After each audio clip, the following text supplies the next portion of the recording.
Jason Ballo, welcome to the show. What's up, Billy? How you going, mate? I'm good, man. Thanks for having me. Oh, absolute pleasure, man. It's good to actually finally meet you in person. It's funny with social media, like you follow someone for an extended period of time, you feel like you know them, but then you don't know them, and then you meet them. 100%. 100%. And we got a few mutual friends as well, so that's cool too. We do. That is nice. I think that's how I found you originally. Through your friend Chris on his social media. And Actually, he's the one that greenlit this one for me. Oh, Chris Fade, shout out to you. He's cool. Thank you very much. Yeah, I was like, all right, let's do it. So people know you as Jason Ballo, the buyer's agent. Yeah. You got a very prominent tagline that you use in all your videos. Yes. I think when I told my dad, because my dad's a big fan, he follows you on TikTok and he sees your stuff. When I told him that I was having you coming on to the podcast, his response was, "Is that the guy that's like, this is what so-and-so buys you in Sydney? Let's check it out." I was like, yeah, that's him, Dad. That's him. He was over the moon. So you do have a very prominent tagline. So I think a lot of people are going to, quickly realize who you are. So what's your dad's name? Jamil. Jim. Jamil. What's up, Jamil? We'll get a photo later. Perfect. So you're a buyer's agent? I'm a buyer's agent. Yeah. So I was a real estate agent for like 20 years. I've been in real estate since I want to say like 8 years old, really. Okay. I'll get into all that. But I got my certificate of registration to actually work in real estate legally. I say legally because I started working when I was about 14, 15, showing properties and stuff with my mum. I got that certificate when I was 16 on my school holidays. So I'm 37 now, so it's 21 years. Oh, when you say so your mum was a real estate agent? My parents bought a real estate management rights from Harry Triggerboff in 99, 2000. We moved from Fairfield to Balmain. Mm-hmm. That's what kicked it off for me. But my dad was always, growing up, my dad's my hero. I mean, he still is. Probably the same way. We all sort of look at our dads, He loved real estate, and he built and bought and sold and, he was just always excited. Jason did this. And I was always interested in it naturally, because he was interested in it and it just kind of developed. And, I've been a real estate thoroughbred this whole time, At what point though? So you were in sales first? I was in sales. So I was selling houses for the longest time. Were you working for your parents when you were a real estate agent first? I started there and then I think I told you, I moved to Dubai in 2007, 2008, 2009. I was there, came back 2009, 2010. So post GFC, set up a real estate company there, set up a facility management business there. We were the first probably one of the first. We started offering a property management service. In Dubai. They didn't have it there. It was and they still kind of don't. It's still not a real business. What we did was we just charged a percentage of the rent to tenants, mainly locals. Those were our customers. We had a local business partner. And so and they were happy for us. They were happy to pay us to maintain their pools and clean their windows. And, there's always upkeep and everyone's very house proud in most cases over there. So we started doing that. So that was then GFC happened. Things kind of went not great for us. And, I was not mature enough. How old were you at the time? I was 21. 21. Still very young. Yeah. So I was very naive at 21. I thought I knew it all, and I thought I was, the guy, the man. At we were speaking about that a bit earlier. We always think we know it all at the beginning, right? We know everything. I know it all. I know Mr. Know It All. You don't realize until you get to our age now. You realize you don't know shit at that age. You know what I'm saying? It hits you when you get to our age. You start to realize you mum and dad were right. Know shit. Right? You know nothing. You don't know shit. 21-year-olds, you don't know shit. You know what I mean? I was saying to my wife the other day, I'm like, man, every time I think back to the advice my parents used to give me, and I used to think they don't know what they're talking about. Yeah. And now I look back at it and think, shit, man, they were right. Yeah. So getting back, I'm sorry, I digress. I'm going on a bit of a tangent here. That's all right. So I did that, came back, and then so you asking me where I was working, and then so what I did was, because I never really wanted to work for anybody. It was never my desire to be an employee. I didn't come from that family. My parents had businesses. I mean, my dad worked in IT as a contractor, but still he wasn't a full-timer. He wasn't it was they're all contract positions, whatnot. So I never looked at it like I wanted to work for somebody. And so I opened up a business, franchise, real estate business with a business partner. That went pear-shaped very, very quickly. So that was in 2016, 2015, 2016. So you still would have been young then? Yeah, I was 26, something, 26, I think, 25, 26. And then so I did that for 3 years. So my business partner wanted to leave. We broke up with his fiance. It was all a bit of a mess. I took over. He signed over everything to me, which was probably a very bad business decision I made at the time, because it was a lot of liability, and you don't think about those things. You think you can just make money and just sell through or whatever and just get revenue coming in and pay your bills. But like I said, you don't know nothing when you're young, you think you know it all. And so while I was intrigued about what you said about you became an apprentice at 24, after you got your accolades with, your finance degree and whatnot, which is very impressive, by the way, at 21. Thank you. I did the same thing. So I was like, okay, well, I want to have a good crack at this business, but I'm really shit. Like I'm terrible at a lot of things. Finally, I'm kind of getting to that point in my career. I'm like, I need to figure shit out, and I need to go take a step back or 2 or 3 steps back, and then just go here, start here. So I went to work for an agent, a really good agent in the inner west. And I was 28, 29. Did your parents still have the firm at this point? Yes. Yeah. So I helped my parents in their business. I still help my parents in their business. So they're still actively selling? Still active. Not selling, no. They're more into the management side. I brought the selling aspect into that business when I was young. And and then I I was there at that office, and then I progressed to a couple of other offices. And then about 2 years ago, a year and a half ago, we found out we're having twins. Mm-hmm. Said, okay, I don't want to do this anymore. I didn't like life as a real estate agent, and I can dissect that a little bit more later on. But so I said to my wife, I want to quit. I want to become a buyer's agent. I kind of always wanted to do this.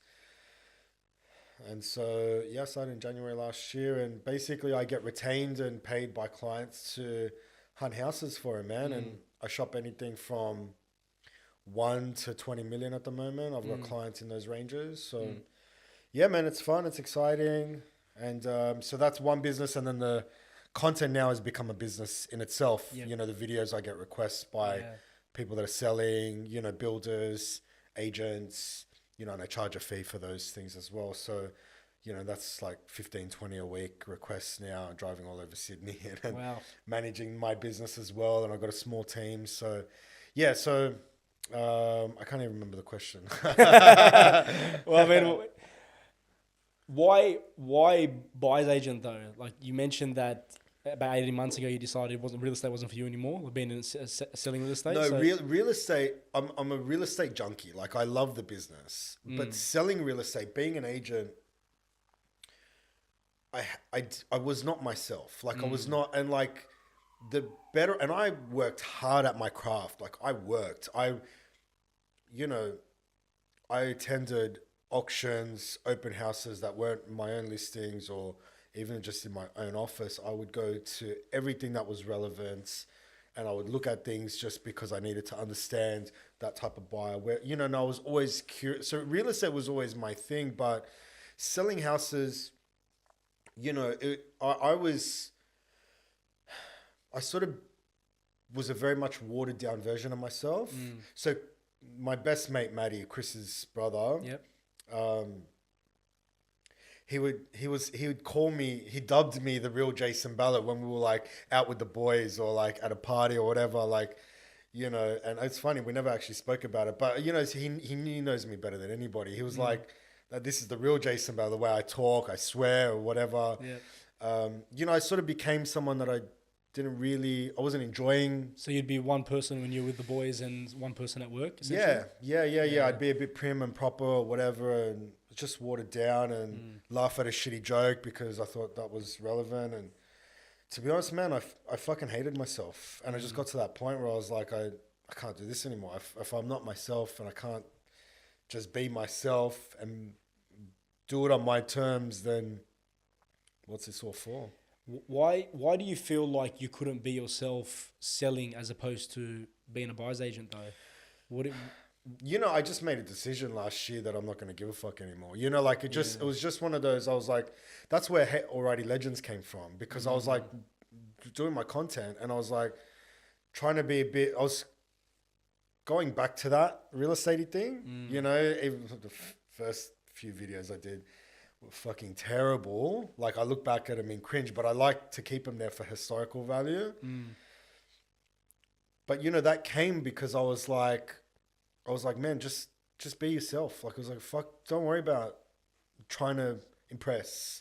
People like what you're doing, whatever. So I was like, all right, legends, and I say sexy and I say peep this and check this out, blah, blah, blah. Yeah. And like people love me for that. You know what I mean? So when I was selling, when I was selling houses, it got to a point where I was looking at people as a prospect, not a person. So I would look at someone and go, how can I get something, like how can I make money out of this guy? Well, how can I impress them or they can tell their friends about me? Like it's just this, you're looking at people as a check rather than as a person. So fuck all that. So it's hard to build real relationships like that. Yeah. So then and there's no loyalty in real estate as well. So like someone, like you'd be working with someone for 3 years, helping them out, building a relationship, and then they would go use someone else, or they would, you know what I mean? Or like, real estate's known for that. And, it's a really cutthroat business. So, just got all those factors. It just really, they really got to me. And, I haven't worn a suit since, so, it was, Yeah. When you made the transition, obviously like selling to a client and buying for a client are two different things, essentially. Yeah. How did you go about gaining business in the beginning? So I had my first clients, shout out to my guys, Brian and Donna, who I love very, very much. They were like, Jace, we'll come on board. We'll be your first client. And that was January last year. So they were my first client. They came on board. They quickly referred me someone else, a friend of theirs. And then it just kind of snowballed. And then the videos. So I released my first video, 1st of February last year. And then... So you got straight into social media, straight into content when you became a buyer's agent? Yeah. It was an immediate sort of thing. So when I told my wife that I wanted to quit. Yeah. And she was 6 months pregnant. Right. And she was crying, thinking the world's going to end. When the tears dried up, she goes, actually, I'm really excited for you. I know you're going to do really good and blah, blah, blah. She goes, I'm going to help you. She was going to go on maternity. She goes, I'll do a website for you. I'll invest in some of your business. I'll do this. And she's very supportive like that, She's like, you should do videos. And then like, I said to her, I literally want to do none of those things. I want to focus on my business and perfect my service and still that same sort of real estate-y kind of mentality rather than just being a person, being who I am. She kept pushing it. I was like, okay. I was like, all right, well, I film a lot of houses. I'm I wouldn't say inherently lazy. I like to look for easy ways of doing things. So I'm like, well, or leverage my time really well is another way of putting it. So I was like, okay, well, I look at a lot of houses. Why don't I film them? And I'll do something. I'll talk about price up front. And I was telling my wife this. She goes, I don't care what you do. Just do something. And, And then she came out and filmed the first few videos with me while she was, pregnant. So your wife was the one behind the camera? She was the one behind the camera in those first few videos. Yeah. And then when she gave birth, I had to give her the sack. She, I gave her maternity leave. She was like, oh, what are you going to do? I'm like, oh, no, I'll figure it out. So I started just doing the shots inside myself and I would do the front and back shot. And that's kind of how I developed, I think, this whole thing. And then now I've got, a guy that comes with me on the camera and I got an assistant. We've got a small team. So you went from about 1,800 followers to like 60,000 fairly quickly within the space of a very short period of time. Followed me closely. Yeah. I think it was within a year, right? Spot on. Yeah. 1800 is where it was. Yeah. And yeah, you shot up to about, I think you're at 60, 70,000 followers now? Something like that. 70. Like I think I just ticked over 70. Yeah. Yeah. How do you feel like the content evolved though over time? Because I noticed that there was a bit of evolving in the content at the time, the way you started, the way it is now. Yeah. Did you kind of feel like a sense of motivation when you started to see the results from that content? Is that what it was that pushed you to the next? I got incredibly lucky. That first video that I posted, 1st of February last year, got 350,000 views. Oh, wow. Okay. And so I was like, okay. And I already had, because I saw immediate results. Well, I saw immediate results, but I already had other content lined up. Like, it wasn't like I was just, okay, I did one video, that worked. Like, the whole purpose of me doing the content was not to be famous, not to like everything that's coming my way now, like being here, whatever. Nothing, literally none of that. It was meant to be a catalog, because I've always been, I always took pride in my knowledge, my product knowledge when it came to real estate. I could tell someone, this sold for this because it was north facing in the rear, it was a 10 meter wide, had this, had all these features, floor plan, whatever the case may be, right? And I could say to them, and so for me, it was just developing, like there was no way I thought this was going to be a thing. Like I had no idea. And this is what I'm saying. This is why I just got lucky. Like that first video popped. Otherwise, anyway, it is what it is. So it was meant to be a catalog, so I could sit in front of clients and go, I looked at this house in, Bexley. I looked at this one in Rockdale. Did you see the finishes here? This one here in Roselands was like this. This, like, it was just meant to be like a talking piece. Yeah. So I can say, hey, Billy, you're looking to buy a property. Did you see? Did you like this one? Like it's just more. This is what I've looked at. Yeah, there was a purpose of it, and then, I guess obviously everything just shined through, and I got lucky. And then 1st of February, my kids were born 7th of February, so my world changed in that week. Wow, that must have been a crazy week for you. Yeah, it was a crazy week. Yeah. Do you feel like the content completely changed your business though? Like, did the leads start flowing in? Straight away. So not straight. So, okay. So, because you were still new. You were still a new buyer's agent at that time. You've been in real estate your whole life. Yeah. So for me, it was, I was going to, my business model was like literally just go out to open homes, talk to buyers. I mean, I already know a lot of people out there because I've been doing it for so long. People know who I am. And I knew I would be, in terms of, competitiveness, I'd be very difficult to compete against as another, like if you're another buyer's agent coming up against me, I knew it'd be very hard. So I was like, for me, it was a good business decision. Just because of I had the best real estate coaches, I had the best training and all that. So I always took pride in the way I went about my business. And so, it was, the plan was go out to open homes, talk to buyers, see if I can help them out, show value, do that. As soon as I posted the first video, what happened was I started getting DMs, but they were like, hey, Jace, I'm a student looking to actually rent a property. Is there any way you can help me out? Right, okay. But I'm getting conversations happening, and I knew straight away what that meant. I knew, okay, this is going to keep developing. Like, this is going to mature into something, and then it's like anything, right? Like, you don't have 35 barbershops if you don't know what the hell you're doing. And like that takes time to mature, right? It's like, you refine and you refine and you refine. And I thought that's a start. That's the start. That's the spark. Yep. And I knew I just had to refine it. So probably so my first client on Instagram was my guy, Trevor. Shout out to Trevor. He hit me up middle of last year, just cold from Instagram. Hey, Jace, big fan. Can we talk? Yeah. Brought his wife and his son in to my office. We sat down, we chatted, got along well. We followed the same football team, showed value to him. He's like, yeah, you're my guy. And then that was it. So he was my first. So that probably was mid last year, you said? Yeah, middle of last year.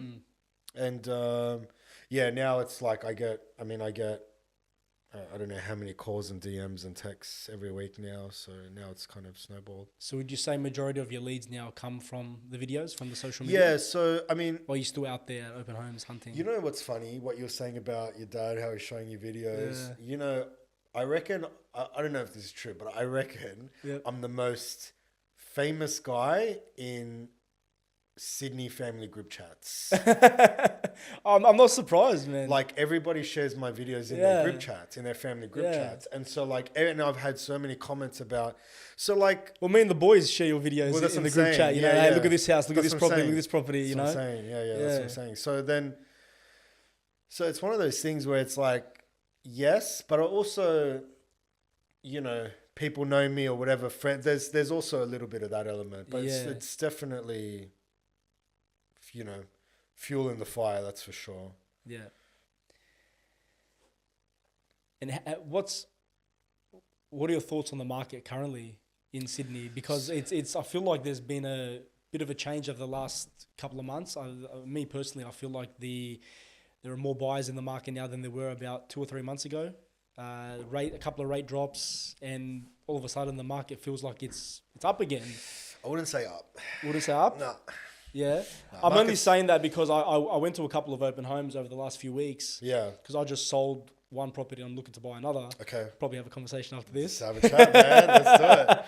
But I noticed a lot more people coming to open homes over the weeks as they progressed. So it's a funny thing in the market. So this is what I always tell people. Like, and I've studied the market for a long time. You know, when interest rates go up, property prices go up. When interest rates come down, property prices come down. This is how it's always been. And like... You'd think it'd be the other way around though. No, but everyone thinks that... Because here's how it works in real estate, right? And I'll give you a case study of this. I was selling a house in Glebe in 2019, 18. We had that federal election about the Labor government coming in and they were going to abolish negative gearing. Do you remember that? I remember that, yeah. So big deal at the time. Yeah, so there was a lot riding on that policy, right? And so I had a house in Glebe while I was working for the agent I was mentioning. His name's Matt. I was working for Matt at the time, and so we had this property in Glebe on the market, and it was like no buyers were coming through, and we just sort of said, okay. You know, my owner wanted like 155, 1.6 for her house, a 2-bedroom house, 1 bathroom, decent block for Glebe, was like 140 square meters, really nice house actually, all a flat, 1 level, perfect for a downsizer, you know. And so we just said, okay, well, let's just pull it. The best offer we had, I think it was like 1.5 or 1.55 at the time, and we're trying to squeeze that deal together. My owner's like, no. We said, okay, well, let's wait till after the election. And then we'll start again. Wait till the election over. Liberal got voted in. Next week, we opened it. We had like 75 groups come through that house. Oh, wow. We ended up with a packed house. I've never seen an auction that busy, like wall-to-wall people. We sold it for like 1.9 something, 1.910. You know, and she only wanted 1.6, 1.65. You know, so that policy change was everything. So here's the point I'm making. People have this expectation of like they get really greedy. So the bottom, so people wait till the bottom. So like people don't. And this buyer that was at 155, he could have done a deal at 1.6. He was obviously kicking himself after the fact because it sold for 300 grand more than what he was, and he could have bought it for 1.6 too. Yeah, okay. So, you know, it's one of those things where people get too greedy. And so the market, what they do is they go, let's just wait for this interest rate drop. If there's one interest rate drop, we're going to wait for another one. And then there should be another one. Everyone just waits until that point, everyone thinks it's going to be like 50% discount or whatever. Like, you know, that's how people operate. And that's how people move. Not to just cut you off, but I noticed that because like I said, I sold one last week. Yeah. We had an auction last week. And people around me were telling me, hey, man, you should wait for the next interest rate drop before you put it on the market because that will drive the price even higher. There'll be more buyers in the market. Yeah. And I thought, I don't know about that. I think you got to strike while the iron is hot, you know. You got to strike while the iron's hot. And I think one of the things you got to think about is, well, buyers are very flaky at the moment. So you might have one good buyer in the market that comes to this house, makes a half decent offer. You say no. Man, do you know how many deals I look at day in and day out? Agents are like, there was an offer on the table at this price. They'll take this now. They need out. That's the conversations. Conversations are changing price guides, buyers flaking from deals. So all the things that are happening now in the market are reflective of a market that's not doing too great. I think it's going to be like this for at least another 12 months before we start to see some change. Good houses will always sell. And if you're in a price point, twos, 1.5 to 2.5, thereabouts, that stuff's always moving. Yeah. Like, because, people always need a house at that price. Like, you know what I mean? That's more where everybody's range. That's where the average person That's where the average, that's where it's at. So those products will always move and they'll do marginally better. But it depends what market you're talking about. There's a lot of finished duplex products on the market at the moment. Really? So many, man. And so like the market, every builder's building GPs. They were building on 5, 3, 2. Everyone was doing that, and now they're coming to market. It's very competitive. It's very, very competitive. It's what's interesting to see though, and what really impresses me is the competitiveness. So like builders really go out of their way now to like try and do better. And you see better results and better products being built. They're making content too now as well, the builders. I've noticed that too. Trying showing people around site. And they definitely are, yeah. My brother-in-law's a developer and he's been all over the social media recently right. too. So bespoke projects. I don't know I've seen them around. Yeah. So cool. What have you noticed is the biggest difference so far, like dealing with a buyer and dealing with someone selling? Have you noticed any major differences between the two? Buying is more consultative. It's not selling. I don't sell. I don't sell my... I've signed a $10 million client 3 weeks ago. 2 weeks ago. These guys are on my books looking to buy an apartment block. And they jumped on a call. They wanted to have a chat with me. And I was like, guys, I can do... I'm like telling them my USP. I can do this and my network. Like, Jace, so we're big fans of yours. Like, you don't need to say anything. Just when can we start? Like, it was like kind of like that. Yeah. Whereas selling, when I was selling, it's like you'd have to compete for the business. You'd have to really, you'd have to manage their expectations in a very different way. Selling houses, there's more trust. From a buyer's perspective? Yeah, there is more trust. Yeah, because sellers are like, so let's say someone wants, you sold your place. Let's say, and I don't know what it is, right? But let's just say you wanted $2 million. That's your aim. But the market might be slightly under that. It might be 185, 19, right? Slightly under.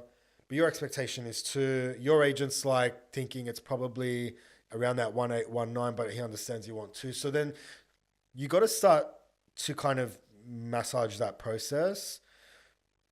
With selling, with buyers, it's very straightforward. It's like, it's just, hey, what are you looking for? Cool. Are your expectations realistic, do you think? Or they'd say to me, are my expectations realistic?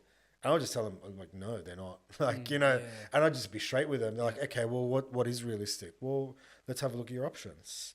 So it's more consultative than trying to like... Not as much emotion involved. Yeah. I feel like with sellers, there's a lot more emotion involved. As you said, like if somebody's expecting $2 million because a house down the street sold for close to that, you're trying to convince them otherwise as a real estate agent. Yeah. There's that emotional attachment to something. That's right. Whereas a buyer just wants to buy the next site. That's right. So there are similarities in the businesses. And I mean, obviously, if you want to be successful in either... it all comes down to how many clients you hold. I mean, it's like anything. You can only have a successful barbershop if you have customers that come into those doors. You know what I'm saying? So it's no different in real estate. I get a sense that you're a very very motivated individual. What gives you that sense? You said very high expectations on yourself. I mean, obviously with all the training that you said you've had and you've had the best real estate training and all that sort of stuff over the years. Yeah. Where does that drive come from? I don't know. I actually don't know. I mean, I always looked up to my parents. I was saying this to friends at dinner last night. I'm like, I literally, like, I won the parent lottery.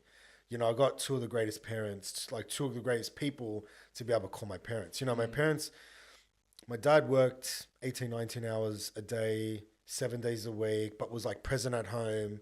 You know, spent the only time, you know, I'd spend time with him at his offices. You know, he'd be in IT, so he'd be doing the, you know, late night, whatever shift. And, you know, my mum was the same. My mum ran businesses, looked after, and, you know, took care of the house and all of that. And they both worked extremely hard. So I think I just, watching them, you know, just watching them. And I just thought, well, if they're going at that pace, I need to go harder. Otherwise, I can't let them. I can't let these old people outdo me. You know what I mean? Fuck that. You know, like, I'm good. They think they work hard. You know, but that's really the truth, man. I'm sure like, that's that kind reminded of you while you were growing up how hard he worked, right? Most dads do. You know what? No, like my dad never told me. He just showed. Like he just showed in his actions.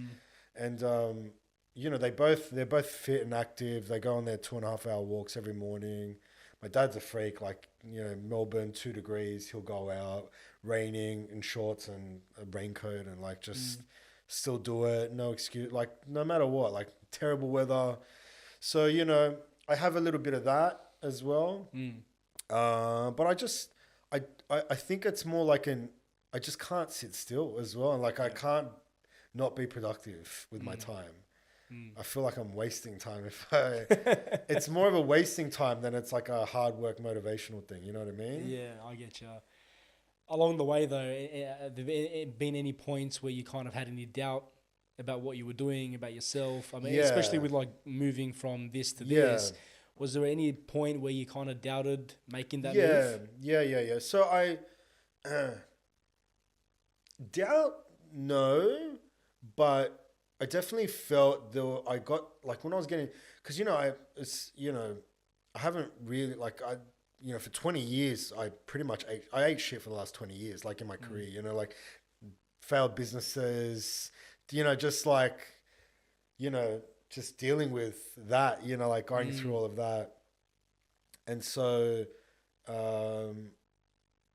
like I said, my mum always just said, follow your dream, keep going, whatever. So I always, like I said, I always did the work. So I had coaches, I had the best, I trained, I put in all the work. So there was not one doubt in my mind that I was doing the things that were helping me to build this knowledge base. And then the only period where I felt like I was starting to, not get there is like, we get into your 30s and everyone's like a bit comfortable and they're going on trips and they're doing this and they're doing that. And you're like, you're still in the trenches. Still in the trenches, man. Yeah. And like some of my friends would be like, bro, like everyone says, when my things started popping off, I was getting calls, man. Like they're like, man, you were so good but to be in the position that you were in, like it was just a matter of time before things happened because things weren't really happening for me like that, And that's the part that people don't really see, right? There's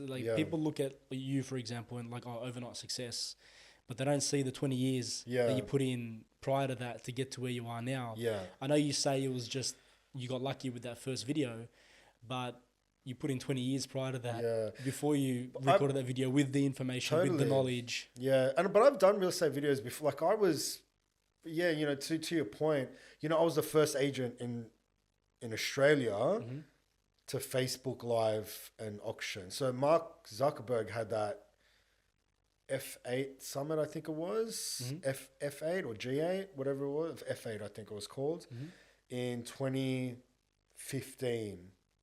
Yeah, because Facebook would have been 8 years old, that makes sense. So 2015, and then I got publicity on it. You can Google it, and Jason Ballo, AFR, whatever. You'll see all the, the write-ups. So I was always doing stuff like that. I would go to Domain. I did 60 seconds with JB. Like I was creating and doing shit. Shit just didn't pop off for me. Yeah. And then like I did this and it just popped. So yeah, you're right. There is a lot of years of like the ugly. Yeah. And then this is just what people see now, We were talking about that before the pod. Like a lot of the youth today don't see all the years they go in to building something. Do you know how many young people say, how do I do what you do? Can you show me what you do? How do I do what you do? How do I... They just want the answer. I'm like, that's the wrong question. And I learned from, who said it? Tony Robbins, I think. He goes, if you want great answers, you have to ask great questions. Yeah. Right? So a great question is more like, you know, what does it take to become a professional in this department? You know, what are the activities I should be doing? You know, people are so focused about getting out there and then being popular and people coming up and giving them daps and hugs on the street and stuff like that. And they think it's all like whatever, but you know, you got to learn the business. You know, it comes so easily to me to do this and it's natural or whatever. Because you know the business. I know the business. Yeah. But you can probably, you know, be somewhat blindfolded and cut my hair and do a great job. Whereas I would completely like destroy you. You know what I'm saying? I have no idea what I'm doing. I get what you're saying. Yeah. So it's kind of like that, man. Yeah. Do you find that's a bit of an issue today with a lot of the young guys, a lot of the youth? Like they kind of want everything now as opposed to, you know, they look at yourself and this guy's a celebrity. Jason Ballo's a social media celebrity. Like, you know, what can I do to get to where you are as quickly as possible as opposed to... Yeah, it's funny, man. It was the amount of like... Because you mentioned people, the amount of like 15-year-olds that come up to me, take photos and stuff is like crazy. And I'm like, you're 15. What are you doing watching real estate content? You know, like, I'm like, how are you so like, in that sense, it's good. Like, and, you know, they obviously, you know, you kind of like, you know, and I'm putting out content that's educational, whatever, entertaining. And they're getting into it and it excites them the same way it excited me all those years ago. I think when you're young, I mean, when I was young, when I went to Dubai, I think I was telling you this before, man, I thought I was going to go there, become a billionaire. That was it. That was my ticket. You'll be driving your ticket Ferrari, billion, you know? I'm out. 5 years, I'm going to make $1 billion. I'm out.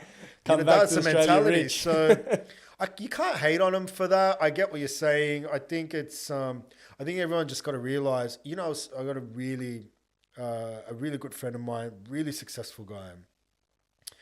And he was telling me, he goes, Jace, it takes 20 years. He goes, if it happens earlier, it's potluck. And, you know, God bless. You know, if it happens to you at 25, God bless. You know, like, that's cool. Like, you know, enjoy it, enjoy that ride. But for most people, it's 20 years. You know, and that's the true statement. You know, whatever you do now, find your passion, bank on it in 20 years' time. And if you think like that, then all you're going to be focusing on is the actual craft, which is more important than the actual dollars. Dollars will come when you become really good at your craft. I feel like people will be able to see through you not knowing your craft. You know, like you got an extensive background in real estate and you love real estate. So when you make your videos and when you talk to clients, it's obvious that you know what you're talking about. And I know how to move in a house. You know, I know what people want to see. You know, that just, you know, I learned that, you know, my mum took me through. So my mum showed me, my mum's a real showman like that. That's where I kind of get it from. Yeah, she's always dressed to the nines, she's fly, you know, she's like, all right. That's where the fashion sense comes from, right? So she's, me and my mum are super close like that. And so, you know, like me and my mum, like she'd she'd ask for tips on her outfit and I tell her, like, don't wear those. She's like, you know, it's like that, you know, like, so I learned from her. So she would take me through these apartments with these potential tenants, and she'd bubbly, and her energy was always high. She was never like, she was never flopping keys about like these. And you know, so like what I've seen with the young real estate, you know, people out there is it's all a bit fucking sloppy. Like, a little bit late, keys on the phone, like, and it's like I just pick up on it. I don't really care. It's like I'm not like someone that's gonna, you know. You're not really judging. I'm not sort of judging in the sense that, but I'm like, you know what, like it's a really bad look. Like, you got to really just focus on just doing that thing really well. And that's how I was taught by my mum. So always early, have everything ready, everything's on, everything's like ready to go. Someone comes in, comes out, free flowing, show them this, show them that. So you just, that's what you got to focus on. That's the game. And then the rest comes after, you know.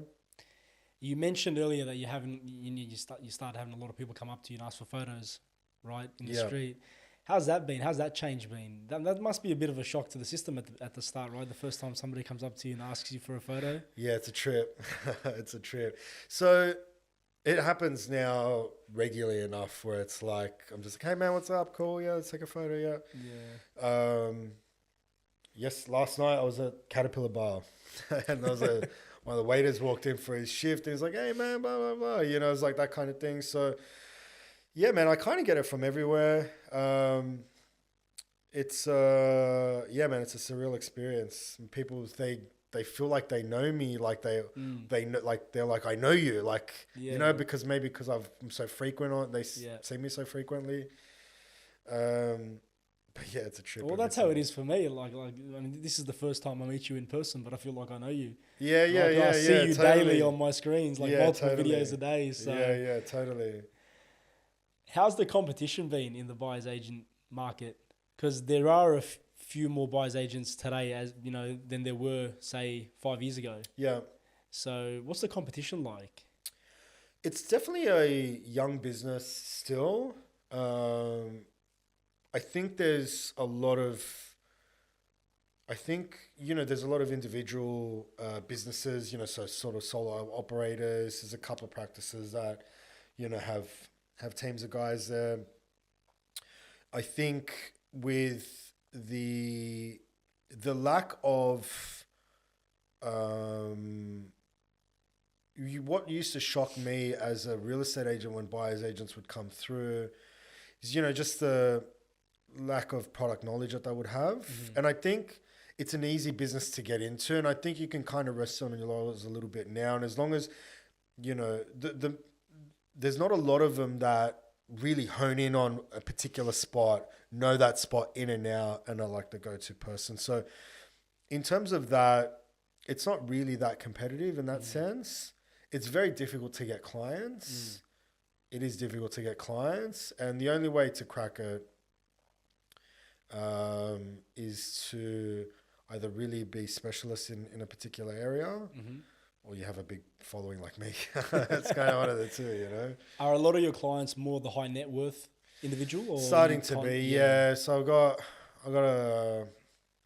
my guys actually just flew out to Tokyo last night, but he's we'll shop for something like for him in that sort of $10 to $20 million range, depending on what he's feeling. The clients on my books looking to buy apartment blocks at sort of 10, 12 million. Got guys looking at $2 million, $3 million purchases as well. So, but also I've got an associate now, Lewis, with me. So he comes with me, and you know, we're starting to do more apartments, and you know, I'm starting to feed him through that as well. So we do offer pretty much from $500 to $500 million. You know, right. And where do you see the industry going over the next few years? Do you feel like I think it gets better. Yeah, no, it definitely gets better. I think once the more competition, once it becomes a bit more fierce in terms of competition, you know, I haven't really run into any competition, and a lot of these guys are my friends. You know, it's not like I'm competing. Like my name will get thrown in the hat with one of my friends. You know what I mean? Like it's not like, but it's all good, right? It's not like a. And I've been price checked by clients just to make sure that, you know, what I'm charging is within here, whatever. But I don't find like it was when I was selling houses that they'd shop 4, 5, 6 different agents. And then, you know, all of a sudden you're dropping your pants, you're doing this, you're throwing in this, you're trying, like, you know, you're really trying to win the business. Nothing like that. Yeah. It's really nothing like that. And honestly, if I lose the business, honestly, my time, I'm so busy, it doesn't really matter. What do agents think about you? What do selling agents think about buyer's agents? Depends who you ask, man. Because depends who you ask, Billy. You could imagine the selling agents would rather deal with the client as opposed to someone that has knowledge in the field, right? Because let's be honest, you know. there are some that'll be like, that's my guy, and then there's some that are like, fuck this asshole. You know what I mean? Talk to me about that. Look, like I said, man, I came back. I kind of had this rebirthing, if you will, you know, like, so I didn't give a fuck, right? And my business is not predicated based on agents. So the thing is with buyer's agents, a lot of them try to be buddy-buddy with real estate agents because real estate agents can be a good lead source, right? Can be a good lead source for them to get clients. And so they try and play that. Me, I don't give a fuck because my lead source is my socials. So I don't need real estate agents to help me out in anything, you know? And in fact, they kind of need me for videos and stuff. So I think... But you still have to deal with them though when buying, right? Yeah, so I've had a couple of run-ins. You want to give us an example of one or... No names, obviously. There was one recently. Oh, fuck. There was one recently. I mean, it was on my story. I posted on my story. It was a thing. So we had this... So I bought a property for my client, an apartment, and my client calls me and he goes, Jace, I've got this... he was buying it all cash. He goes, my money's in this account. It's maturing. It matures at the end of the month, you know. And it was and so we were meant to settle on, call it like, say, 10th of whatever let's say, what month are we in now? June. So let's say it was 10th of June, right? Mm-hmm. He was like, look, I can't touch the money until, it's the 30th of May or 1st of June. So, because the money matures, you know, in that becomes a month. Yeah. And so, and it was a lot of money.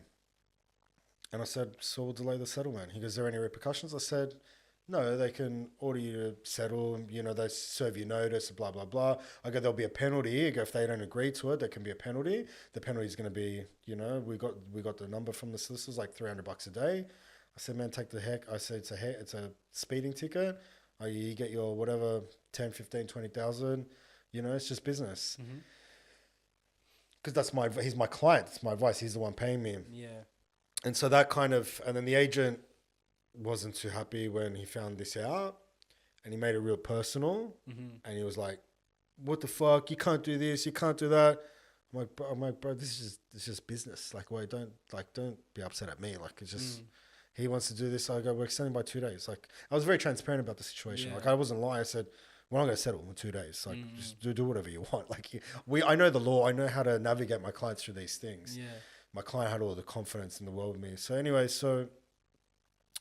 settles 2 days later, and then I go to pick up the keys. Keys aren't ready. I had called him, messaged him multiple times. So I go there. I'm going to be at your office at this time, blah, blah, blah. No keys. Makes me wait. This point is like a spite thing. And he comes out. He goes, I don't know where they are. I go, what do you mean you don't know where they are? I go, he lives here. I go, how is he not? I go, it's settled. I go, he was ready to settle 2 days ago. Doesn't have the keys ready. He goes, man, he was really upset. I'm like, okay. Yeah, so there we go. Here we go. Yeah. You want to play some games? All right. I go, he goes, and he was being real coy. He's like, man, you might have him today. He goes, look, our office is, we're here till 5:30. And it was a long weekend. We're coming into a long weekend. I go, man, there is no way I'm not getting keys today for my client, because that gives me even though my client would be like, Jason, it's nothing you could have done about it. Well, actually, no, yes, this is my job. My job is to do something about these situations. Yeah. So I was chatting with my client. I said, listen, this is the case. I said, let me give him an hour or two. I'll call him back in. I'll call the director of that business, speak to him, blah. So he goes, okay. So I called the director of that business and I said, man, you know the situation? He's like, yes. I said, I'm getting the keys today. I go, he goes, no, I'll call you back. I'll sort it out. No call. And I said, okay, fuck it. At this point, they're taking the piss. Yeah. I post on my story. And I told the audience what was going on. Right. And I said, do I name him shame? If I didn't get keys by 3, I said to everybody, if I don't get keys by 3, I'm going to name and shame. And everyone was like after blood, right? Because I put them on show. And I shared that story to both of them. Oh, you shared it to the agents directly? Yeah, right, yeah. okay. So you put them on notice? I put them on notice. Yeah. I get a call 15 minutes later. We got the keys. Oh, right. No worries. Yeah. Oh, man, we had no idea. So the owner, blah, all these excuses. Oh, no worries, bro. No worries. Yeah, you had the keys the whole time, mate. Thank you very much. Yeah. So, yeah, I mean, listen, but, you know, like I have no bad blood with anybody. Like, it's not like it's, you know, I used to play soccer and I was very, like, hot-headed, you know, but when the game was finished, I'd shake hands and it's all good. You know what I mean? Yeah. So if you could be my best friend, you're on the other team, I'll break your fucking legs. Yeah, business, like, do you know what I mean? Business. It's just the same thing. But then after the game, I'll hug ya, you know, do you want some water? Here's an ice pack, you know, like that type of thing. Yeah.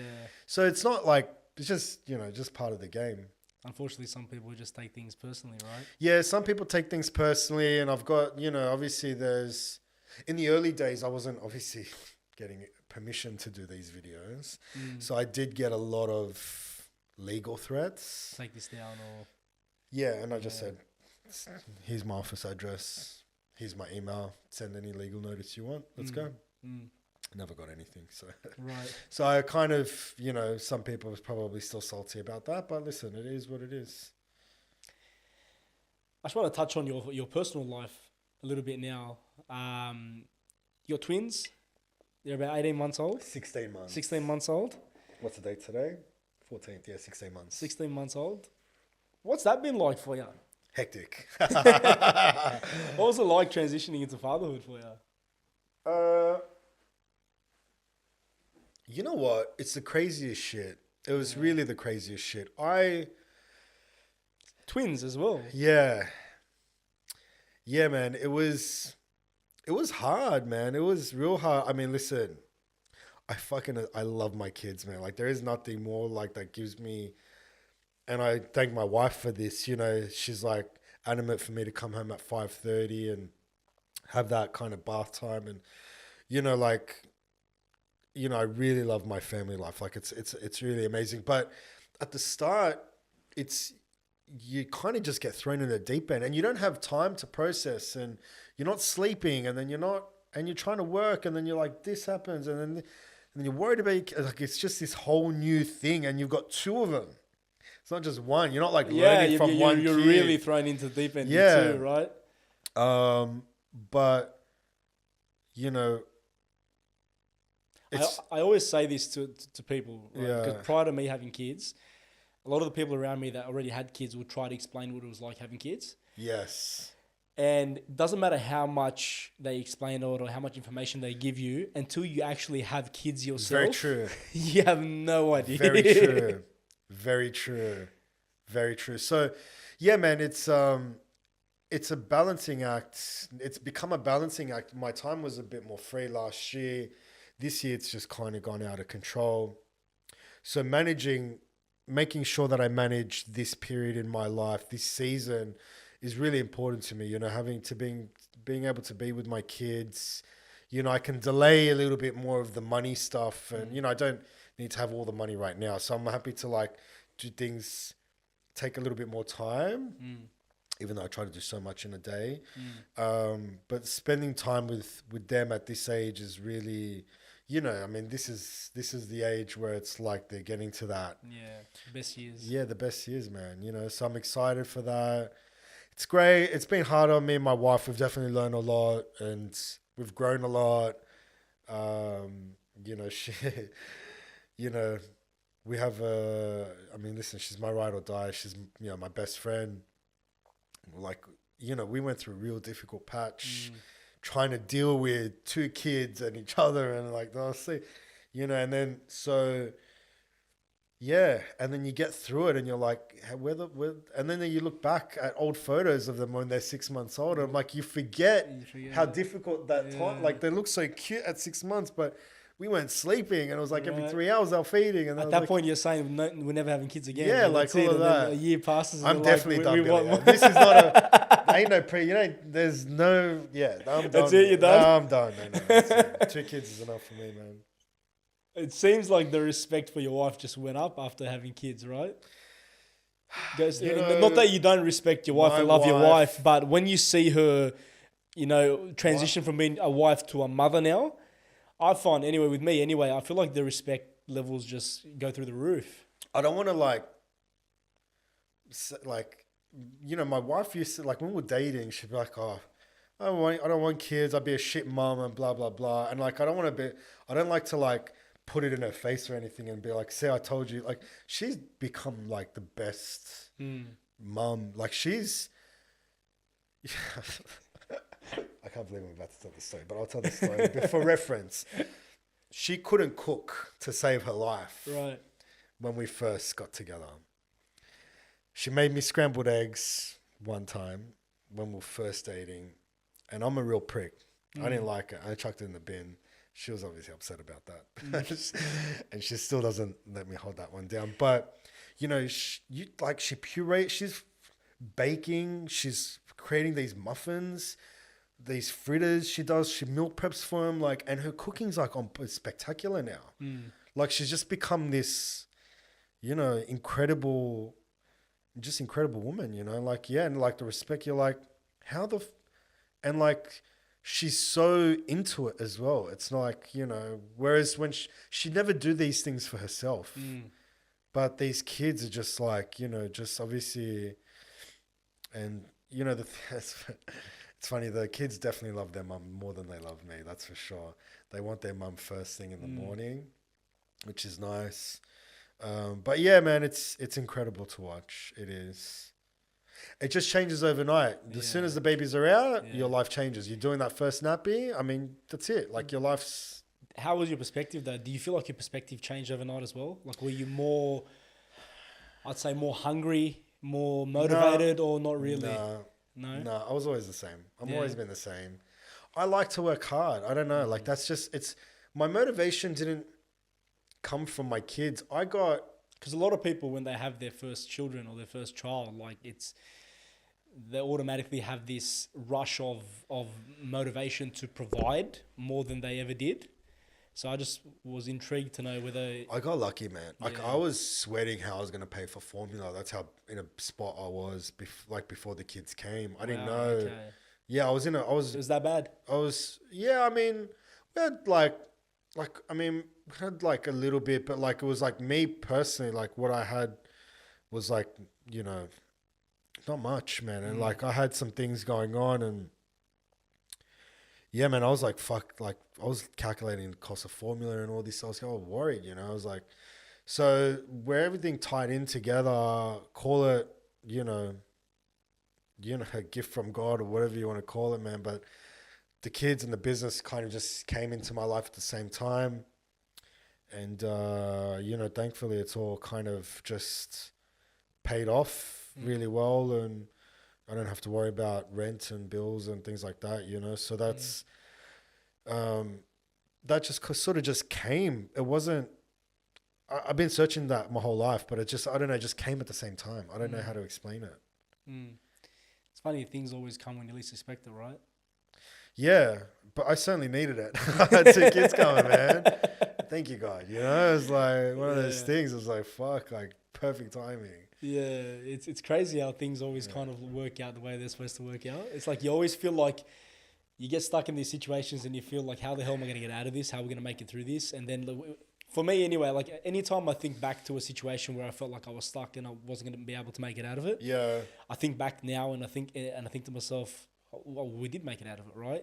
So yeah, now anytime we go through any rough patches or rough period, I always tend to think back to all the and I think, well, things always seem to work out how they're supposed to work out, right? Totally. I've been through so many rough patches that you learn it's just, you can only do what you can do in a day. You can only control what you can control. Yeah, and you can only work in, like today, you wake up, you wake up, what are you going to do today? And you can make a little bit of progress, and that little bit of progress compounds over time. So that's how I've always known it to be.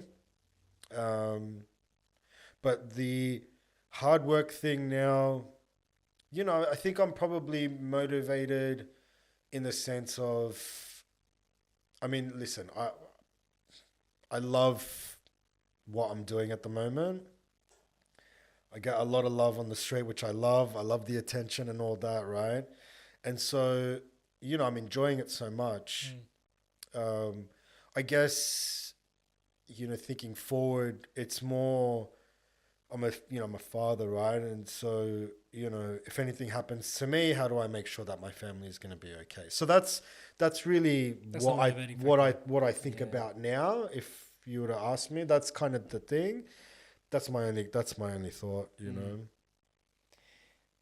What's the goal now? Where to for JBX? I got something coming. I got something big coming. I got something very big coming. I got a website coming. Yep. I don't want to say too much about it right now. But I think it's going to be big, man. I think it's going to be real big.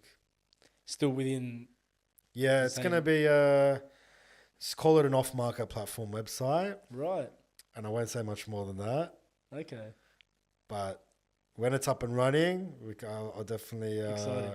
I can tell you offline, actually. I'll tell you a bit about it offline. Exciting. Yeah, we're working through that at the moment. I reckon it's going to be a game changer. I really do. And if it's not, it's all good too, but I think it's going to be something special. So that's probably the thing that I'm excited to bring forward. It's a lot of work. It's a lot of work. So we're just working through the nuts and bolts of that. But man, I'm enjoying the content. Like I'm getting,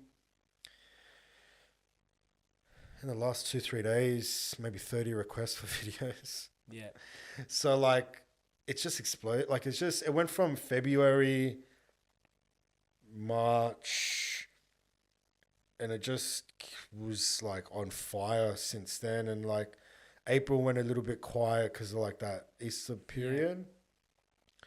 Yeah. I don't know. It's just every week it just kind of grows and grows. So man, I'm just enjoying the journey. I'm enjoying the ride. You know, I've you know, I try not to overthink too much about this and that. I'm just trying to keep the main thing at the moment, and making sure that, you know, my content is on point. It's there. It's regular. It's consistent. I don't deviate from that. I get a lot of requests to do, you know, this brand deal, this, you know, developers hit me up all the time. So there are things that I just won't do. Not right now anyway. I'm just kind of weary. I don't want to like, you know, I don't want to do anything to impact my audience like that. You know, I've got a very sort of loyal following. So, you know, I get great comments all the time. You know, can you do like 10 of these a day? I'm like, you know how much work it is to do like 10 of these? There's a lot of travel. 10 of these a week is hard. A lot of travel between sites and suburbs. And I'm just excited to see how it all sort of unfolds. It seems like it's... I thought it was going to stop. I really thought like... I got to about 30K followers and I was like, yeah, no, this is going to stop. Like, there was a period where it's kind of stalled, like... My following was growing and then it just kind of stalled because it went from like there to like 30 something, 35.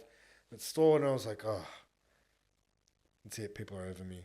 You know, the wave has passed. And then it just kept going, you know. So, and it's still going, you know, thank God. So let's see, man. Let's see where the world takes me. To anyone that's considering either getting into real estate, whether it's sales or, you know, being a buyer's agent, young kids, what sort of advice would you give them today? Find who you want to become and go work for that person. And be the best gopher, assistant, have the best attitude, have a mentality of wanting to work hard, staying back, starting early, committing everything you have in terms of your energy into it, sacrificing early, making sure you understand what sacrifice means, and actually making those choices early. The earlier you start to make those sacrifices, I mean, you know what I'm talking about, the faster you'll progress in your career. You know, I still wanted to party and go in clubs and stuff at 20s and 20, you know, like, so like, you know, I learned that more and more as I went on. But if you would save a lot of time if you just made those sacrifices early. Yeah. You know, if you just think like you're in lockup, solitary confinement for 3 years, So just put yourself in that situation. Put yourself in that COVID kind of lockdown situation. You know, like don't see anyone, don't go out. Don't, like your friends, you should be your friends, regardless of seeing you or not.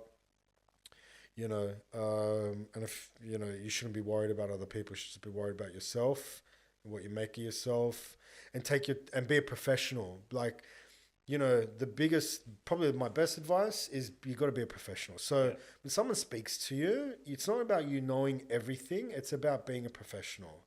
You know, so what I mean by that is, you know, one of my real estate coaches, he said to me, he's like, Jace, he goes, rookies make statements, professionals ask questions.